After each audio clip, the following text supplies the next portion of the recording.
Hello दोस्तों, मैं गरिमा स्वागत करती हूँ आपका वॉइस वाणी में। आशा है आप सभी अपने परिजनों के साथ स्वस्थ होंगे।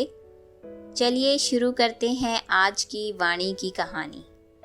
ये कहानी है एक राज्य की, एक ऐसा राज्य जहाँ हर 5 साल में एक नया राजा बनाया जाता है और जब उस राजा के 5 साल पूरे हो जाते हैं उसे भेज दिया जाता है एक ऐसे घने जंगल में जहाँ खाने के लिए कुछ नहीं होता, जहाँ तरह तरह के नरभक्षी जानवर होते हैं जो इंसानों को भी खा जाते हैं।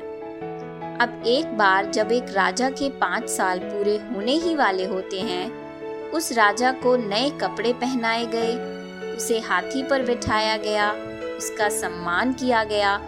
उसके बाद उसे जहाज पर बैठा दिया गया विदा करने के लिए और उसे भेज दिया गया उस घने जंगल में जहां वो अपना गुजारा भी नहीं कर सकता। अब जब उस राजा को भेज दिया गया तब वहां की जनता ने सोचा अब किसे राजा बनाया जाए।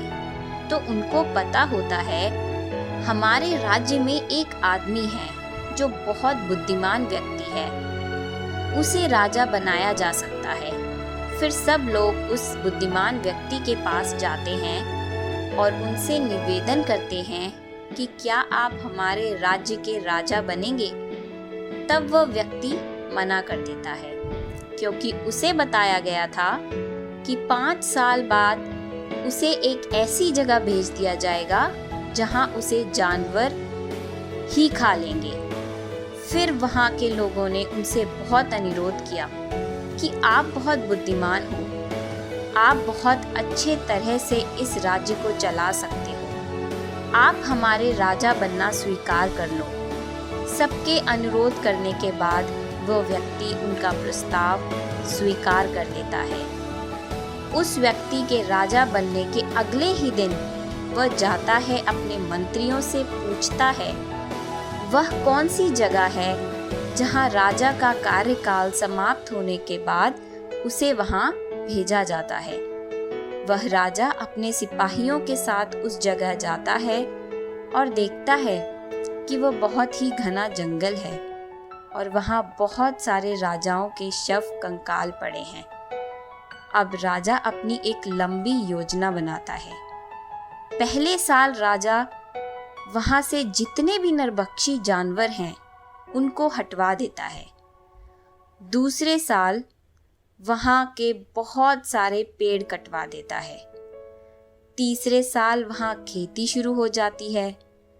चौथे साल वहां कई मकान बनने लग जाते हैं। इसी तरह 5 साल वह राजा उस जगह को एक नगरी में बदल देता है और साथ साथ 5 सालों में कुछ धनराशि भी जमा कर लेता है। अब राजा के कार्यकाल को 5 वर्ष बीत चुके हैं। अब वह समय आ जाता है जब राजा को विदा किया जा रहा था। तब लोग बड़े हैरान होते हैं क्योंकि जब भी वह किसी राजा को विदा करते थे तब वह राजा बहुत दुखी होते थे, लेकिन ये राजा तो बहुत खुश है। और ऐसा इसलिए क्योंकि अब वह राजा अपने भविष्य के लिए निश्चिंत है। उसने अपने कार्यकाल में अपने राज्य को चलाने के साथ साथ उस जगह को भी रहने लायक बना लिया है जहां उसे भविष्य में रहना है।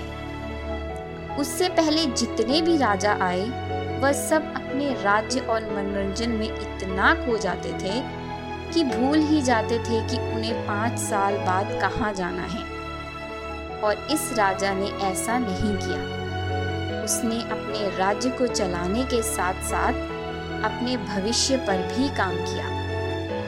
तो दोस्तों, इस कहानी की तुलना हम अपने जीवन से भी कर सकते हैं। हम सभी को ऐसा समय मिलता है जब हम अपना भविष्य सुरक्षित कर सकते हैं, लेकिन हम वह समय केवल मनोरंजन में ही निकाल देते हैं। लेकिन याद रखिए, आने वाले समय में हमें राजा की तरह जंगल जाना पड़ सकता है।